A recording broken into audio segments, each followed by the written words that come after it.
Hi friends, আশা করি সকলে ভালো আছো। আমিও ভালো আছি। চলে এলাম আজকে রেসিপি নিয়ে। আজ রান্না করব ছোট মাছের তিতা বা তেতো যাই বলতে পারো। মাছের লবণ আর হলুদটা মাখিয়ে মাছটা আমি ভেজে নিচ্ছি। এদিকে কেটে নিয়েছি আলু, বেগুন আর করলা। তো রান্না করে নেব আমি। নিয়েছি আদা, কাঁচা লঙ্কা, জিরে আর গোলমরিচ।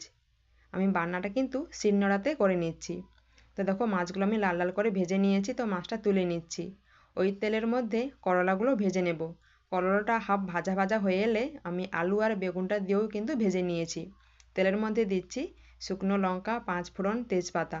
তো দিয়ে দিলাম ওই বাটা মশলা। একটু কষে নিয়ে দিয়ে দিলাম অল্প একটু হলুদ। তো জল দিয়ে মশলাটা কষিয়ে নিয়েছি, তো দিয়ে দিলাম ভেজে রাখা সবজিগুলো।